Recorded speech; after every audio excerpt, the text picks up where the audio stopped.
네, 오늘부터 우리 베드로 전서 후서 이렇게 좀 살펴보려고 그러는데, 이 베드로 전서는 AD 63년 혹은 64년, 한 65년 경 전에 쓴 서신이고, 이때가 로마 중에 그 네로 황제가 통치할 때요.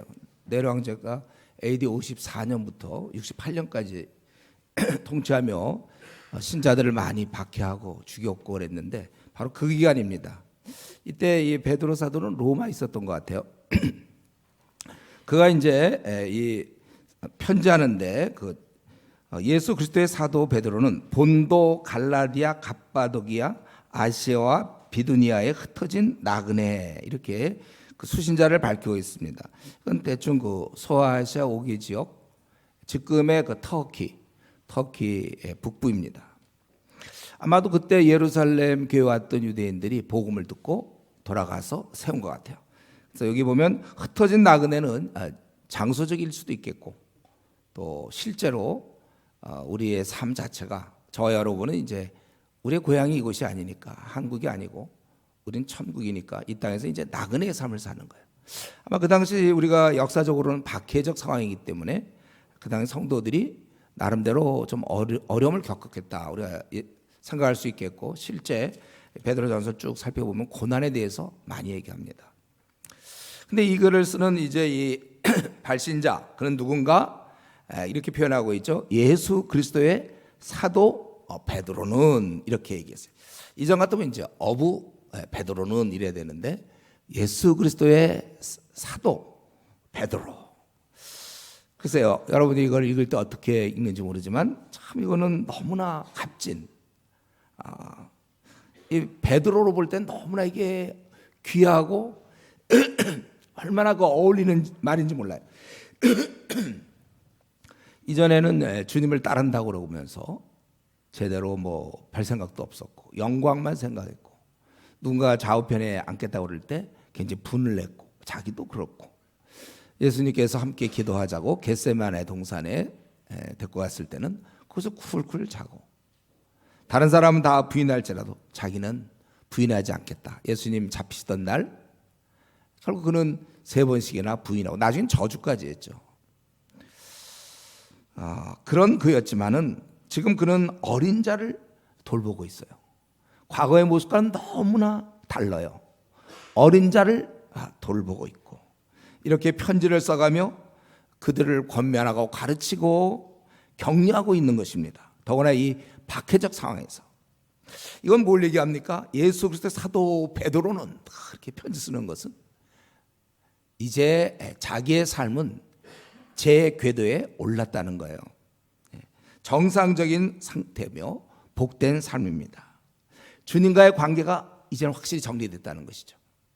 내가 왜 이 땅에 태어났는지, 왜 태어나서 짧은 80년짜리 생을 살다 가야 되는지, 그 이유를 분명히 알고, 무엇보다도 그것을 알고 끝난 것이 아니라 실제로 지금 이렇게 편지를 써가면서 실제 일을 하고 있다는 거예요. 이게 중요해요. 실제 일을 하고 있는 베드로. 하나님 나라 영광을 위해서 나도 때가 되면 헌신해야지. 내가 이제 기회가 되면 나도 섬겨야지. 그런 단계가 아니라 실제 지금 섬기고 있는 거예요. 그러니까 한 번뿐 인생 그는 건졌고 그리고 성공한 것입니다. 저 여러분 다 한 번이에요. 한 번 살다 가는데 정말 후회하지 않는 그러한 삶을 살다 갈 수 있을까? 이런 면에 있어서 지금 예수 그리스도의 사도 베드로는 아마 이거 쓸 때 어떤 생각을 했을까요? 본인도 굉장히 만족스럽지 않았을까요? 내가 사도로. 우리는 지금 어떻습니까? 어떤 상태에서 오늘 이 아침에 이 자리에 왔습니까? 확실하게 이제 신의 문제라든가 하나님, 또 주님과의 나의 문제는 다 정리됐습니까? 그래서 주님 앞에 이제 꺼리낌이 없네. 그 죄된 몸이 다 용서받아서, 우리는 물론 불완전한 자지만은 그래도 하나님 앞에 부끄럽지 않은 자가 되었는가? 그리고 나를 왜 이 땅에 보내셔서 이렇게 왜 나로 하여금 가정주부가 되게 하시고, 왜 아빠가 되게 하시고 자녀가 되게 하셨는지, 이제 그걸 우리는 분명히 깨달았습니까? 그래서 깨달았다면 실제 또 주님이 날 보내신 목적대로 내가 움직이고 있는가? 그래서 나는 지금 한마디로 얘기하면 기쁜가? 여러분 기뻐요? 지금 사는 게? 만족스럽습니까? 맞아요. 제가 이렇게 살다가 지금처럼만 살아도 괜찮겠습니다. 이렇게 여러분 만족스럽습니까? 제가 이렇게 이제 물어보는 것은 저 역시도 한때 주님과의 관계가 제대로 해결이 안 됐고, 그죠? 주일 되면 예배는 나오지만 별로 기대감도 없고, 주님께 뭐 예배 드린다, 물론 머리는 되지만 마음도 그렇게 안 됐고, 내가 어떻게 살아야 될지 모르고 그런 때가 있었기 때문에, 그러다가 이제 바뀌고 나서는 참 그때부터 제가 제 삶에 이제 나는 제대로 사는 거라고 제가 그걸 알았거든요. 지금도 마찬가지예요. 우리가 이런 면에 있어서 교회를 좀 다녔어요. 다녔어도 아직 자리를 못 잡고 있는 사람들이 있단 말이죠. 우리 중에 있습니다. 그렇다면 속히 자기 자리를 찾으세요. 만약에 이것이 잘 안 되면 결국은 가만히 들여다보면 결국은 시간 낭비 아닐까요? 이제 이렇게 분명히 살면 이제 또 5월에 좀 노는 날도 있을 거고, 또 놀 것이고, 또 8월 또 휴가도 있을지 모르겠고, 또 뭐 추석 때 이렇게 하고, 또 메리 크리스마스 또 하면 또 지나가요. 올해 지나가는데 내년 또 이제 또 새해를 맞이하여 뭐 작심 또 3일 할지 어떻게 뭐 할 겁니다.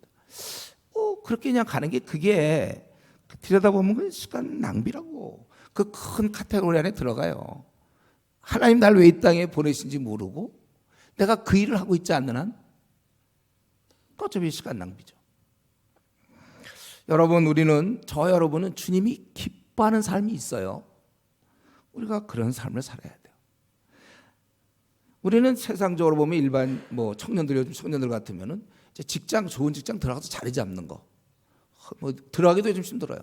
또 들어가서 자기가 원하는지 거기서 또 자리 잡는 거, 이제 어느 정도 자리 잡는 거, 아니면 이제 조금 더 나가면 뭐 빨리 집을 한번 장만하는 거, 그런 건 되게 이제 원한단 말이에요. 근데 좀 내가 자리 잡는 거, 나라는 존재가 나를 창조하신, 나를 지으신 그분 앞에서 내 자리를 찾아서 가는 거. 지금 이 베드로라는 사람은 예수 그리스도의 사도 베드로는 자기가 자기를 밝히면서 편지를 쓰고 있지 않습니까? 너희들은 이렇게 살아라, 이렇게 해야 된다. 격려하고 야단치고 이끌어가고, 이러한 삶. 도대체 나는 왜 이 땅에 태어났어요? 요게 답니까? 요 정도 사는 거. 우리가 이 땅에 한번 태어났다면 날 위해서 죽으신 주님을 위해서 나도 뭔가를 좀 해드리고, 만분의 1이라도 좋으니까 부모의 사랑을 깨달으면 그 효도하고 싶은 것처럼 날 위해 목숨을 버릴 만큼, 더나 내가 얼마나 내세울 게 없는데 그런 나를 위해 죽으셨다면 난 그래도 이제 뭐라도 좀 해야 되는 거 아닙니까?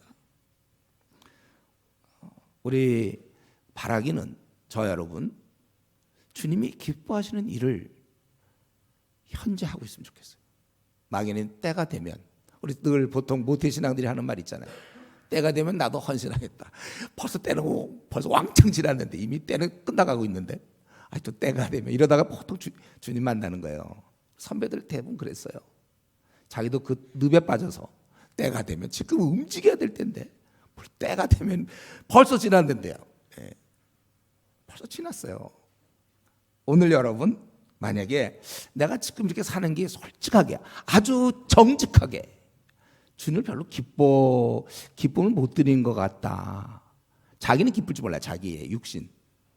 그러나 주님을 기쁘게는 못하는 것 같다는 생각이 조금이라도 든다면 그걸 놓치지 마시고, 요거 이제 오늘 또 예배 끝나면 끝이에요. 집에 이제 가면 다 까먹어요. 점심 또 뭐 다 까먹어요.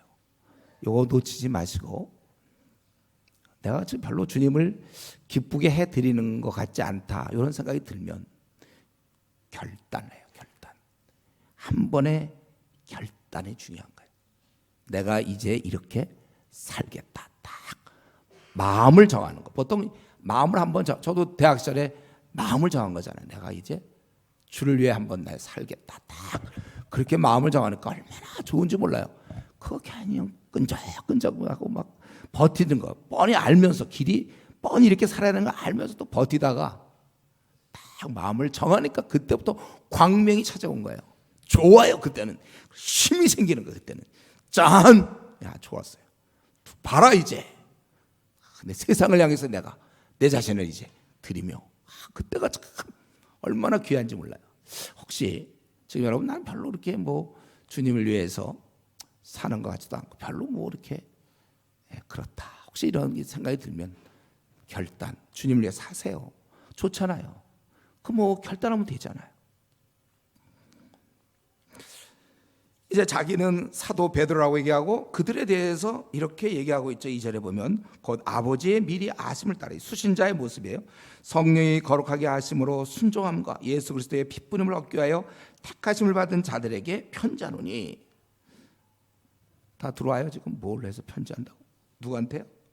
지금 이게 말이 약간 그런데 뭐냐면 아버지의 미리 하심. 미리 한다는 건 아모스에서 여러분 공부했죠. 특별한 사랑을 갖고 있다고 했어요. 미리 아심에 따라서 성령의 거룩해 하심을 통하여 그래서 어떤 목적을 향했는데 그 목적이 뭐냐면 예수 그리스도께 순종하는 것. 그 순종함과 예수 그리스도의 피 뿌림을 얻기 위하여. 피 뿌린다는 얘기는 우리 히브리서에 나오죠. 잠깐 볼까요? 이 피 뿌림의 의미. 히브리서 9장 13절 14절에서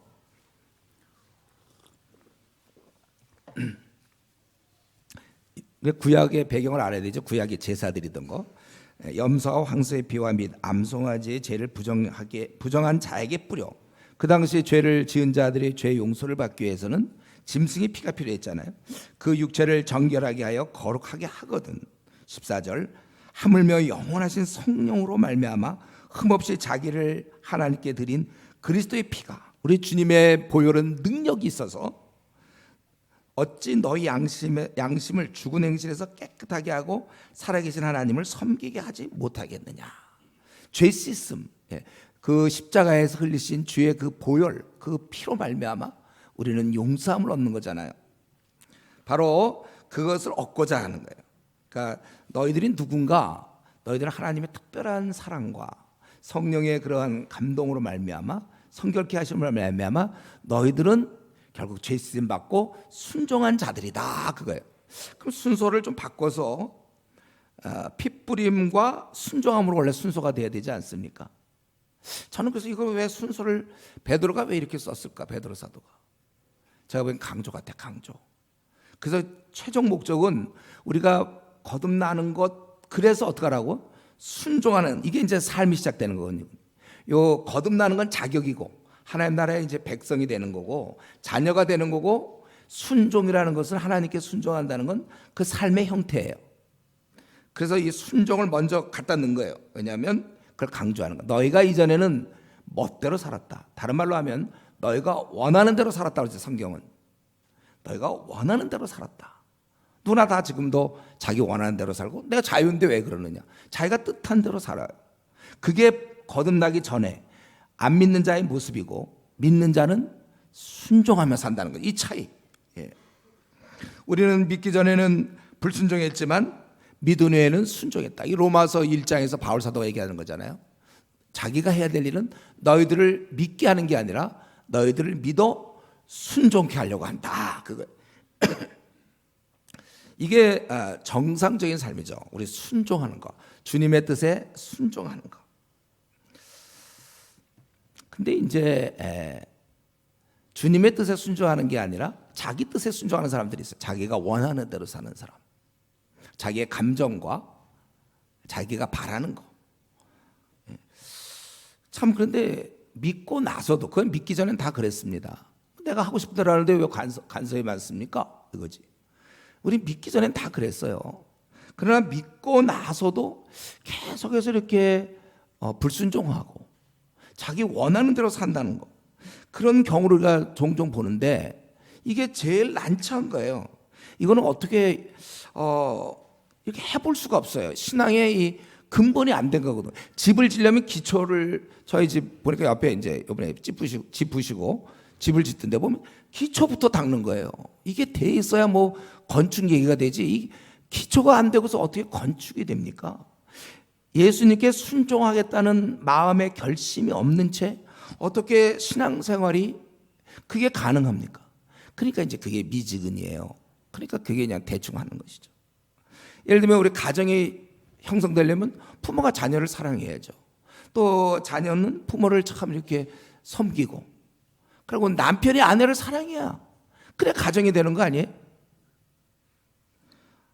부모가 자녀를 사랑하지 않고 자녀는 부모한테 대들고, 남편이 아내를 사랑하지 않고 아내가 남편에게 순종하지 않고, 그러니까 가정 자체가 성립이 안 돼요.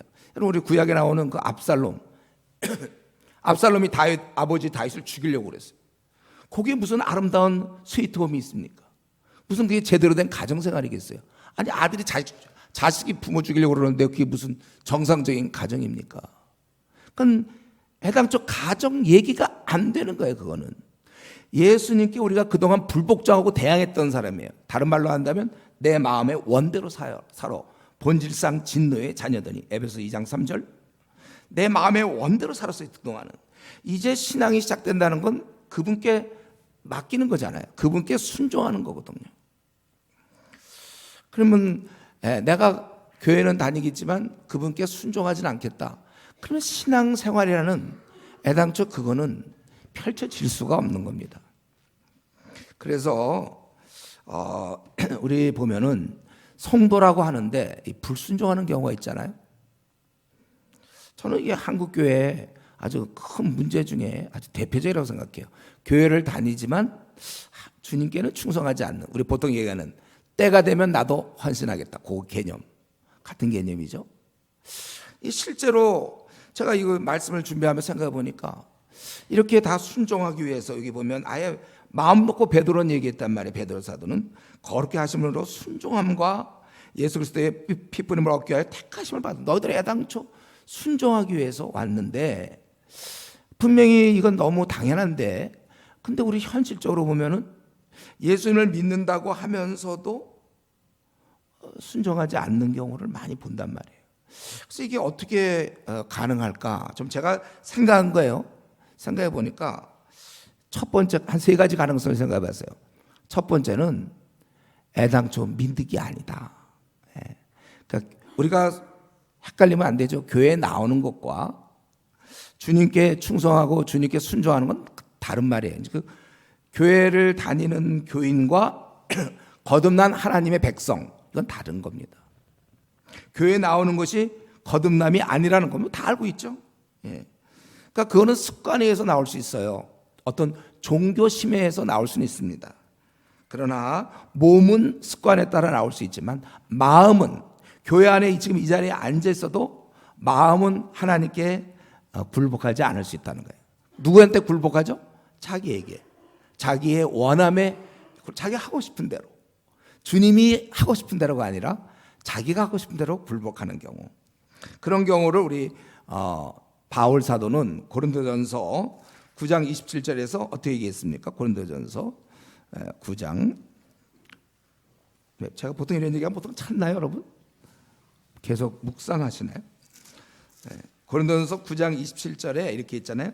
바울 사도 같은 사람도, 그 위대한 사도도 이렇게 얘기했어요. 내가 내 몸을 쳐 복종하게 하면 내가 남에게 전파하는 에 자신이 도리어 버림을 당할까 두려움이라. 여기 보면은 결국 이 우리의 싸움은 나 자신을 쳐 복종시키느냐 아니면 내가 원함을 그냥 살리느냐, 이 싸움이죠. 우리는 신앙이라는 것은 여러분께 예수 믿을 때 결단해야 돼요. 이제는 내 뜻대로 살지 않고 주님이 기뻐하시는 뜻대로 살겠다. 이 결정을 했느냐를 묻고 싶어요. 했다면 이제 우리의 삶은 남을 위해 사는 거예요.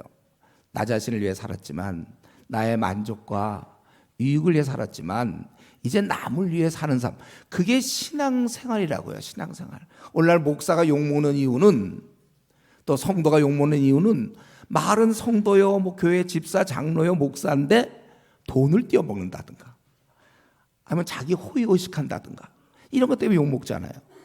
그러니까 그건 예수님 믿을 때, 우리가 믿을 때 이제는 더 이상 나를 위해 살지 않고 다른 사람을 위해 살겠다는 결정을 했는데, 그러지 않고 자기의 어떤 명예와 자기의 인정받음, 자기의 만족, 이런 걸 위해 사니까 그러니까 욕을 먹는 것이죠. 다시 한번 말씀드리면 저와 여러분은 우리 나라는 아주 하나님께 굴복하지 않는 이러한 속성, 어떤 맹수가 내 안에 있다고 했어요. 그래서 이것을 항상 우리 맹수는 항상 이렇게 철장에 가둬놔야 되는 것처럼 내가 나의 그 화냄, 나의 그 욕망, 정욕, 욕심 이런 게 나오지 않도록 날마다 자신을 처복종시키는 거, 이게 신앙생활이라고 그랬죠. 다 알고 있죠. 오래간만에 들어서 모르는 거 아니죠. 신앙생활이라는 건 자기와의 싸움이에요. 근데 우리가 불교처럼 묵상을 통해서 자기와 싸워봐야 백전백패, 이길 수가 없어요. 우리는 자기를. 그러니까 저는 어제도 이 중을 보면서 이제 걸어가다 중을 보니까 이렇게 참 안 돼 보이더라고요. 가뜩이나 힘든 나그네 길을 더 힘들게 저렇게 사는구나. 그들은 자기와의 싸움을 있어요. 팔정도를 통해서 뭐. 근데 우리 힘으로는 내가 나를 어떻게 이길 수 있습니까? 우리 힘으로 안 되는 거고, 말씀과 기도 생활을 통하여 또 형제자매의 이런 격려와 이런 도움을 통하여 날마다 자신을 이렇게 다스리는 것이죠. 이 다스림을 팽개쳐버려 갖고는 안 되는 거예요. 그래서 우리는 어쩌면 왜 내가 불순종하는가? 첫 번째 이유는 혹시 아직도 거듭나지 않았기 때문에, 한 번도 내가 주님의 뜻대로 살아보겠다는 결심을 안 했기 때문에 그럴 수 있는 거고, 두 번째는 또 그럴 가능성도 있다고 생각하는데, 자기가 거듭은 났어. 정말 이제 믿을 때 울며 내가 이제 주님 따르겠습니다. 거듭은 났는데 이 잘하지 않은 경우가 있어요. 잘하지 않는 여러 이유로, 보통 이제 바쁨이죠. 바쁨. 이 잘하지 않을 경우. 바로 베드로 사도도 그렇게 얘기했잖아요. 우리 한 장만 넘겨서 2장 2절에 보면 갓난아이들 같이 순전하고 신령한 젖을 사모하라. 우리 갓난아기가 배가 고프면 얼마나 우는지 몰라요. 젖을 줄 때까지 웁니다. 우리 교회도 갓난아기들 많잖아요. 이걸 보고 배워야 돼요. 이런 거를. 오, 저런 거구나. 먹을 때까지는 울어. 그 정도로 이 말씀을 사모하라는 거예요. 갓난아같이 순전하고 신령한 젖을 사모하라. 이는 그로 말미암아 너희로 구원에 이르도록 자라게 하려 함이라. 그래서 우리 교회도 저도 오라면 오면 금방 애들이 커버렸어요. 그다음 꾸준히 먹으니까. 바로 그거예요. 신앙도 똑같아요. 왜 신앙이 우리 교회 온 지 벌써 3년 됐고 4년 됐고 5년 됐는데 계속 정체돼 있는 사람 한번 보세요. 그거 뭐 아주 쉬워요. 그거 뭐냐면 성경을 안 봐요. 기도 생활을 안 해요. 한번 보세요. 혹시 자기입니까? 내 신앙이 너무 안 자라는 것 같다. 납니까? 자기를 보세요. 자기가 얼마나 시간 투자하는가. 우리 선생님들이 여러분 수험생들 그런 거 있잖아요. 공부해라. 그래서 수험생 고3이 공부 안 하고 실력이 막 좋아진다고 이상하잖아요. 공부하는 거예요. 신앙도 공짜가 아니에요. 성경을 자꾸 사모하고 시간 나는 대로 성경을 보고 말씀을 듣고, 그리고 기도 생활을 해야 돼. 기도 생활. 시험에 들지 않도록 깨워 기도하라고 그랬잖아요. 보통 우리 그러니까 내가 이렇게 미지근하고 왜 내가 요즘 신앙생활을 잘 못하는가? 아주 그 비결은, 우리가 신앙생활을 못하는 비결은 뭘까요? 공부 못하는 비결이 뭐예요? 안 하면 돼. 그냥 안 하면. 너무 어렵게 생각하지 마세요. 이걸 대해서 막 철학적으로 고민하지 마세요. 어떻게 하면 나는 성적이 안 오를까? 그냥 안 하면 돼요. 그냥 놓으세요. 그냥. 똑같아요. 어떻게 하면 나는 왜 신앙이 이렇게 열심히 없을까? 저는 목사님 열심히 없어요. 아주 막 그 숙명론적 관점에서 얘기하는 사람이 있어요. 우리 다 열심히 없는 사람이에요. 저와 여러분. 저도 마찬가지예요. 그러나 우리는 그래 알아요.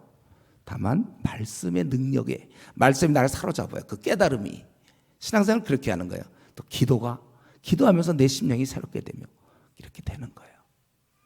우리가 이거를, 저는 참 어리석게도 모태신앙으로 20년 동안 예전에 헤맬 때 이걸 몰랐어요. 내가 내 신앙이 이렇게 말씀을 공부해서 잘한다는 걸 생각해 본 적이 없어요. 기도도 마찬가지. 근데 입으로는 얘기했는지 모르겠는데 진짜 내가 깨닫지 못해서. 저는 지금도 억울한 게, 내가 만약에 중고등 시절에, 여기 중고등 학생, 이때 정말 우리 목사님이 나한테 야, 너 말씀을 봐야 잘한다, 이 얘기를 내가 진실로 그냥 말씀 봐야 된다 이렇게 말고 진정성 있게 그 영혼이 없는 그런 얘기 말고 너 진짜 너 말씀을 봐야 너 잘한다 뭐 이래 산다 이러면 내가 와 그때 내가 그 얘기 들었으면 내 생이 바뀌었을 텐데 그냥 뭐 성경 봐야 된다 정도는 저도 알았어요. 깨달음이 없었어요. 깨달음. 지금도 우리 한국교회 성도들이 왜 이렇게 약할까? 제가 이번에 참 교회를 많이 방문하면서 봤는데 그 가장 중요한 이유는 성경을 말씀을 안 먹으니까 영양실조. 그래서 우리 이번 주 우리 수련회 마침 그런데 수련회가 다 그런 거예요. 링거 맞는 거야 링거. 그동안 막 영양실조인데 그래서 말씀이 막 들어가고 기도 어쨌든 한두 시간씩 할 거 아닙니까? 이번에 말씀을 한 서너 시간씩 최소한도 봐야 되고 다시 흡수해서 다시 용기가 생겨요. 이제 내가 수련회 이후로는 하겠다 이거 되는 거예요. 이게 중요한 것이죠. 그래서 저는 생각해 보니까 제 경험을 생각해 보니까 내가 거듭났어도 왜 순종하지 못하는가? 이 안에 능력이 없어, 힘이 없어요. 밥을 안 먹으니까 힘이 없는 것처럼 말씀과 기도 생활이 뒤따라주지 않으니까. 그리고 혹시 왜 성도라고 하면서 왜 자꾸 순종하지 않고 미지근한 상태로 계속 가는가? 세 번째 가능성은 요거였던 것 같아요. 시험 들어서 시험.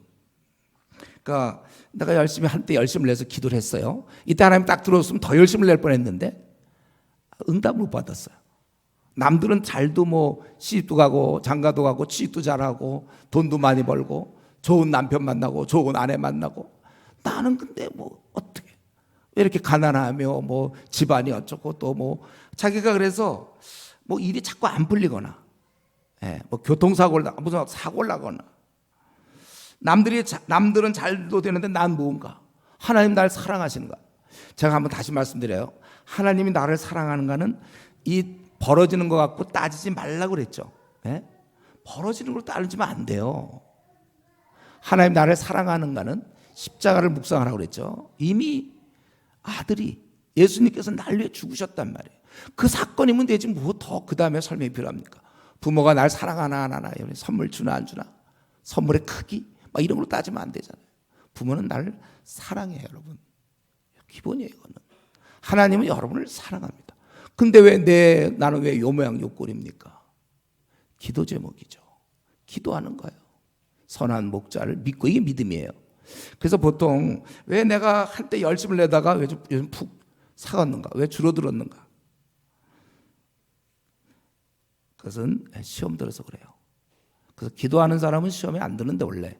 그래서 깨어 근신해서 기도해야 되는데 적당히 하다가 어려움 닥칠 때 시험 드니까 교회를 떠나진 않아요. 그러나 뭐 하나님 이런 식으로 나오시는데 나도 조금 뭐 열심히 뭐 할 마음이 안 생겨. 시험 든 거라고 시험.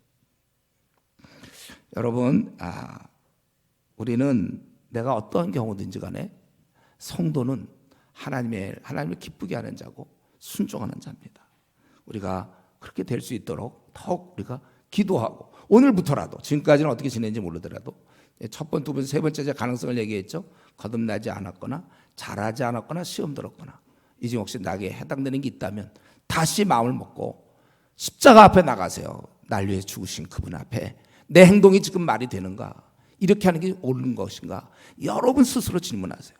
그거 연기하지 마세요. 자꾸 때가 되면 나도 헌신하겠다.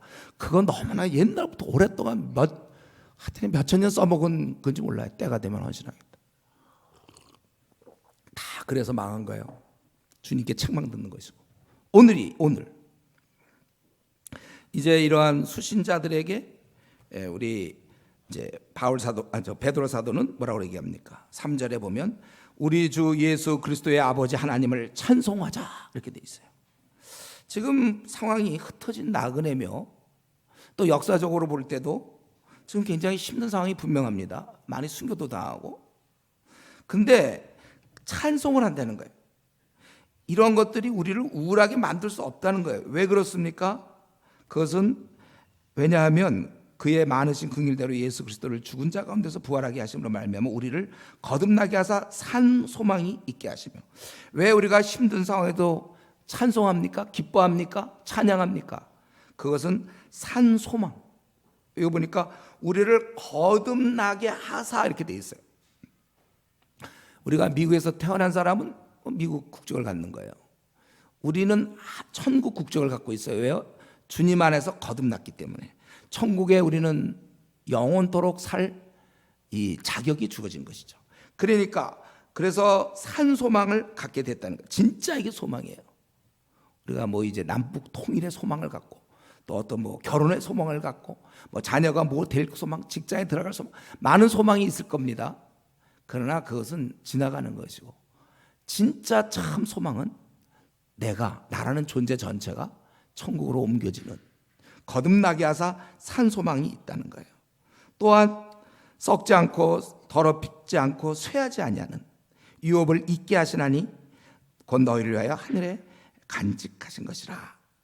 또한 그 기업을 누릴 우리를 하나님께서 또 붙잡고 계시는 것이죠. 유업을 잊게 하시나니 그런 유업을 우리에게 주신다는 거고 또 5절에 있는 것처럼 그러한 우리들을 보호해 주신다는 거예요. 너희는 말세에 나타내기로 예배하신 구원을 얻기 위하여 믿음으로 말미암아 하나님의 능력으로 보호하심을 받았다. 그러니까 우리가 산 소망이 있고 그거를 그 기업을 얻을 수 있으며 그리고 우리가 보호함을 받는다는 거예요. 여기서 근데 이 보호한다는 건 외적인 것이 아니에요. 우리가 그걸 누릴 수 있도록 믿음이 떨어지지 않게 그분께서 우리를 붙잡아 주신다는 거예요. 그래서 찬양하자는 것입니다. 근데 우리 하나님이 우리를 보호한다는 것에 대해서 우리가 오해하면 안 돼요. 5절에 하나님의 능력으로 보호하심을 받았느니라. 그러므로 너희가 이제 여러 가지 시험으로 말미암아 잠깐 근심하게 되지 않을 수 없으나 오히려 크게 기뻐하는도다. 이 보호하심이 우리 믿는 자에게는 환난이 없다거나 고난이 닥치지 않는다는 걸로 이해해서는 안 됩니다. 이거 분명히 여기 보니까 여러 가지 시험, 우리 시련이에요, 시련. 우리에게는. 근데 그 여러 가지가 있고 그래서 우리가 원래는 근심할 수밖에 없어요. 우리의 주어지는 상황은 근심해야 되는데 오히려 우리는 기뻐하는 거예요. 왜요?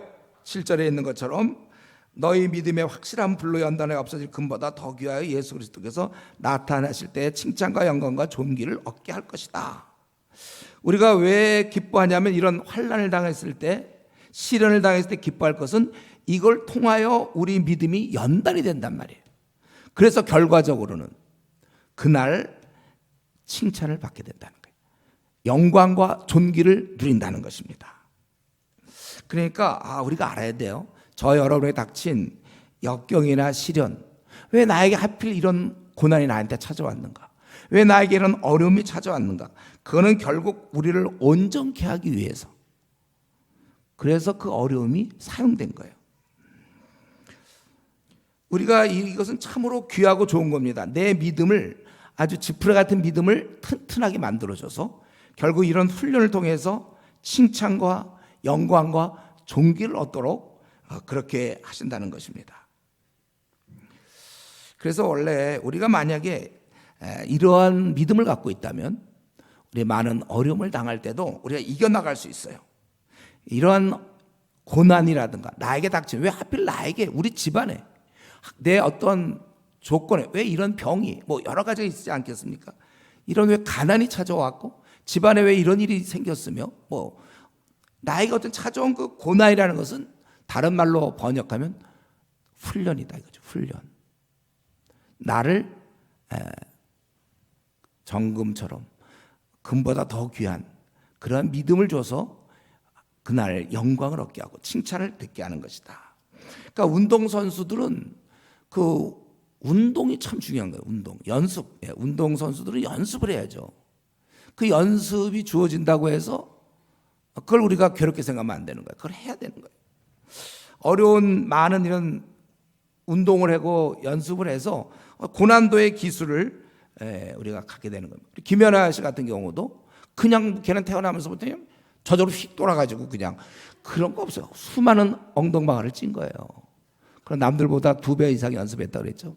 보통 평균이 3시간 얼마인데 7시간씩 매일 연습을 하고 그 결과물이에요. 그런 것, 그 훈련이 힘들지만 그걸 통해서 그런 기술을 갖는 것이죠. 우리 보니까 레슨 받는 거 있잖아요. 우리 수험생들이든지 아니면 대학을 들어가서도 마찬가지, 음악 같은 거 할 때 보면 교수한테 레슨 받는 게 참 중요한 거예요. 만약에 내가 이제 대학을 진학하려고 한다. 그러면 아주 유명한 교수한테 내 어떤 뭐 실기면 실기, 뭐 노래면 노래 어떤 것을 이렇게 잘 지적을 받아서 고치는 거. 레슨을 한 번이라도 더 받으면 좋아요. 그래서 뭐 10번에 뭐 비싼 경우는 뭐 몇백만 원이다 뭐 이런 거 있잖아요. 많이 받을수록 좋은 거예요. 그걸 왜 그렇게 생각하면 안 되죠. 왜 나만 이렇게 레슨을 받아야 되는가? 남들은 왜 3번밖에 안 받는데 왜 나는 7번 받는가? 받을수록 좋은 거예요. 나에게 많은 남들이 알지 못하는 참 힘든 그런 역경과 고난이 있습니까? 그것은 결국 분명히 오늘 말씀에서 이걸 믿으세요, 여러분. 7절에 있는 거 다 같이 한번 읽어봅시다.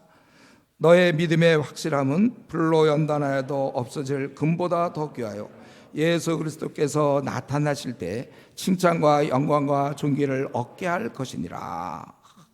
이 주님이 나타나실, 이게 없으면 우리 아무것도 아니죠. 그날 올 것이니, 그날 우리 분명히 이날 내가 칭찬을 듣게 되는 거예요.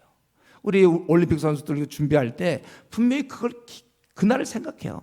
제가 시상대의 맨 높은 자리에 올라갈 거 생각하면서 우리가 그런 면에 있어서 이러한 환난을 당했을 때 우리가 오히려 기뻐하는 것이죠. 실제로 거기 6절 마지막에 보면 잠깐 근심하지 않을 수 없으나 오히려 크게 기뻐하는도다. 실제 그랬다는 거야, 이들은. 이것은 무엇을 얘기합니까? 그들은 어쩌면 목숨의 그런 위험 속에서도 기뻐했다면 우리도 이것은 얼마든지 우리가 어떤 상황에서도 기뻐할 수 있다는 것입니다. 우리가 좋지 않은 상황을 만날 수 있습니다. 집안의 뭐 이런 가정사라든가 또 자기가 뭐 직장 문제나 결혼 문제나 뭐 여러 문제가 있을 거예요. 또 일이 잘 풀리지 않을 수가 있습니다. 그래도 우리는 이제 마음에 결정하세요. 내가 어려움과 역경이 있을 때 한숨 쉬거나 혹은 불평하거나 그럴 것이 아니라 내가 기뻐해야 되겠구나. 우리 그리스도인들이 이게 기뻐하는 거예요. 사실 일이 잘 풀렸을 때 뭐 원하던 대학을 가거나 또 원하는 직장, 뭐 원하는 결혼, 뭐 일이 잘 프로젝트가 잘 돼서 돈을 많이 벌고 뭐 여러 가지 할 때 그럴 때 뭐 기뻐하고 감사하는 거는 그거는 일반 세상 사람들도 다 그럽니다. 뭐 잘 풀리면 다 좋아들 하잖아요. 승진하거나 뭐 이럴 때. 그러나 승진이 안 될 때 또는 뭐 어려움을 겪을 때 재정적인 어려움 또 육신의 병을 풀리지 않는 이런 문제에 있을 때도 우리가 과연 감사할 수 있는가? 성경은 분명히 얘기하기를 범사에 감사하라. 불평이 아니라 감사해요. 세상 사람들은 불평으로 나갈 것이요. 우리는 감사로 나가요. 한번 이렇게 생각해 볼 때 한번 최근 한 달 정도 생각해 볼까? 이번 4월 달. 최근에 여러분 혹시 뭐 불평한 적 없습니까?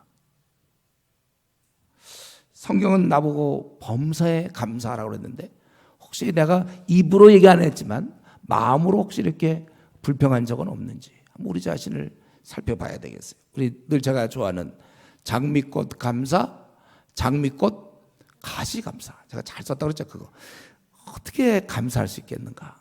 가능해요. 나에게 주어진 상황, 내가 범사에 감사하는 그러한 신앙. 그래서 이제 여기까지 얘기하고 제가 생각할 때는 그러므로 이제 한 13절로 착 이어지면 될 것 같아요. 이렇게 이제 다 됐으니까. 그런데 8절부터 또 12절이 나옵니다. 그 내용은 뭐예요? 너희가 이렇게 해서 결국 너희 영혼이 이런 시련을 통과해서 영혼이 구원을 받는다. 그 앞에서 다 얘기한 건데요.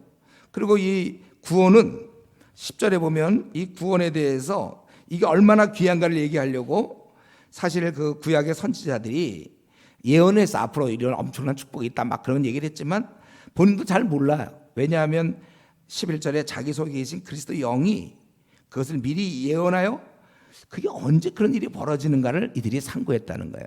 성경은 인간이 썼지만 성령님이 쓰셨다. 이게 성경 우리 무엇성 얘기할 때 나오는 거죠. 바로 그런 거예요. 그래서 이 구원이 얼마나 좋은가를 이렇게 우리한테 부각시키기 위하여 구약에 있던 예언자들 구원 얘기는 했지만 그들도 알고 싶었던 거다. 또 두 번째로는 12절에 있는 것처럼 이것은 하늘로부터 보내신 성령을 힘입어 복음을 전하는 자들로 이제 너에게 알린 것이다. 그냥 된 게 아니라 이 복음 전하는 자들도 이 계시를 통하여 성령의 그런 조명하심을 통하여 이 복음을 알린 것이고, 그리고 세 번째는 천사들도 살펴보기를 원한 것이다. 무엇을? 이 구원을.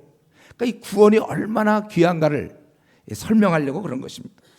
그래서 지금 가만 보면은 지금 베드로 사도는 앞에서 이제 우리가 구원받은 자로서 이 땅에 환난과 염려가 있지만 오히려 이것이 단련되어서 칭찬과 영광과 존귀를 얻는다, 다 얘기했어요.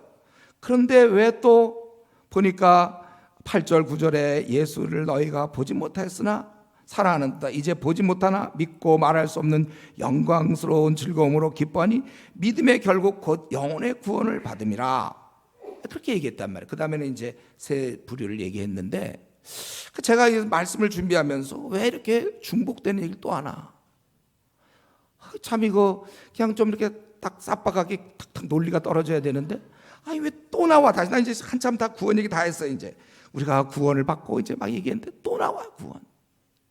제가 참 고민이 됐습니다. 이것 때문에 잠도 못 잤어요. 새벽에 일어나서 잘 안 돼, 이게 왜 또 나와. 그러다가 이제 설교 전에 깨달은 것은, 제가 이 문제가 고민했다가 깨달은 것은, 물론 제가 베드로를 만나봐야 되겠지만은 이걸 거라고 생각해요. 이 지칠 줄 모르고 구원의 그 엄청남에 대해서 또 얘기하고 또 얘기하고, 기회가 되는 대로 이런 각도에서 얘기하고 저런 각도에서 얘기하는 거예요. 이 구원은 우리에겐 너무나 중요한 거기 때문에 이미 너희들을 이제 거듭나게 하사 산소망이 있게, 이미 다 구원 얘기한 겁니다. 그럼에도 불구하고 지금 또 믿음에 너희가 기뻐하는데 그것은 믿음의 결국 곧 영혼의 구원을 받음이라. 어쩔 수가 없어요. 이 구원을 진짜 귀한 것을 깨달은 사람은 이럴 수밖에 없다는 것입니다. 계속되는 거예요, 이 구원 문제는. 우리가 이 땅에서 아무리 힘들어도 우리의 운명은 너무나 복되고 행복한 거예요. 여러분들이 혹시 뭐 공부를 많이 못해도 초등학교 몇 개 졸업을 못했어도, 또 가난해도, 뭐 외모가 없어도, 무슨 집안에 문제가 있더라도, 뭐 앞날에 뭐 물이 잘 안 풀린다 할지라도, 또 혹시 자녀 많은 문제가 있더라도 내가 아무리 힘들어봐야 내 운명은 너무나 복된 거예요. 영원한 나라에 들어간다는 것입니다. 나는 구원을 받아요. 내 앞날에 대한 대책이 놀랍게도 다 마련됐어요. 세상 사람들은 80년짜리를 준비하지만, 80년 중에 이제 사람이 한 뭐 20년 노후 뭐 이런 거 이제 준비하고 있지만, 우리는 그거와 비교할 수 없는, 이건 그러니까 설명할 수가 없어, 설명 불가. 우리의 영원한 운명이 우리는 준비된 거예요. 영원한 천국에 우리가 들어가게 된 것입니다. 다 해결된 거예요. 이게 얼마나 귀한 겁니까? 선지자들도 알고 싶었고 복음 전하는 자들이 전해준 것이며 천사도 살펴보기를 원하던 이 구원을 놀랍게도 너희들이 지금 얻었다, 이것을 베드로 사도가 강조하고 있는 것입니다. 말씀을 이제 마쳐야 되겠는데, 결국은 우리는 예수님을 믿어서 죄 용서함 받아, 제가 한번 얘기했죠. 우리가 비행기를 타려면 조그만 칼, 조그만 총이라 할지라도 그 갖고 들어갈 수 없죠. 내가 꽤 나름대로 건실하게 살았고 성실하게 살았다 하더라도 나에겐 여전히 죄가 있어요. 작은 죄라 할지라도 그걸로 천국 못 들어가는 건데, 예수님의 보혈이 그걸 녹여주셨고 나는 깨끗한 자가 되어서 보혈로 죄 씻음 받아서 공로 없고 내세울 거 없는 자지만은 천국의 백성이 되었다는 거예요. 놀라운 사실. 이거는 우리 죽는 날까지 이거는 그칠 줄 모르는 찬양의 제목입니다. 우리가 이 땅에서 이런저런 시련을 겪게 될 거예요. 남들보다 더 많은 어려움이 있고 하는 것마다 잘 안 될지도 몰라요. 그러나 우리는 이 엄청난 구원을 얻은 자입니다. 저와 여러분이. 정말 내가 많이 부족하고 연약한 사람이고 능력이 없는 사람이에요. 그러나 내가 구원을 받게 되었다는 것입니다. 어떻게 내가 구원을 받았을까? 하필 어쩌다가 내가 이 구원을 얻게 되었죠? 내가 어떻게 이런 행운을 얻게 되었습니까? 저는 이거 얘기하면 항상 떠오르는 게 그거잖아요. 어릴 때부터 소풍 같은 데 가면 보물찾기. 저는 한 번도 못 찾았어요. 누가 주면 하나 얻어서 상 받거나. 한 번도 못 찾았어요. 근데 어느 날 내가 깨달았는데, 나는 어째서 지금 내가 이 엄청난 구원을 내가 받았는가? 이건 뭐 설명이 안 돼. 평생 감사해. 하필 많고 많은 사람 중에 왜 하필 내가 구원을 받았습니까? 어이없음. 어이없음이. 이건 어이없음이고 기가 막힘 이거예요. 또 뭐 좋은 단어 있나요? 어이가 없어. 왜 내가 지금 구원받았죠? 너무 기가 막힌단 말이에요. 내 인생의 최대의 사건이에요. 억세게 운이 좋아도 이렇게 죽을 수가 없어요. 일이 잘 풀려도 이거는 너무나 잘 풀린 거예요. 이 한 가지 사실로 나는 이 땅의 모든 우울함과 풀리지 않음, 속상함, 답답함을 능히 이겨나갈 수 있습니다. 우리는 이걸로 인하여 현실의 어려움을 우리는 기쁨 가운데 극복하며 살 수 있는 것입니다.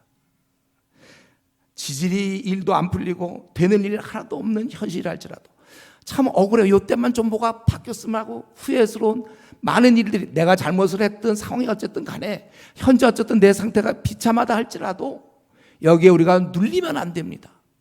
그때 이렇게 말씀 잘 풀려나가는 건데 그때 내가 왜 이런 실수를 했고 그때 왜 내가 이랬을까 막 후회할 거 없어요.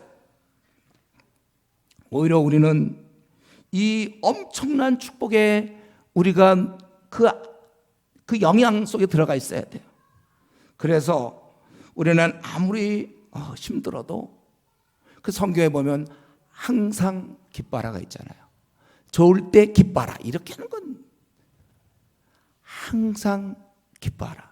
과연 우리는 이 말씀에 순종하여 정말 그렇게 살고 있는지 이 시간에 우리 자신 한번 돌아보면서 나는 구원받은 자 확실한가?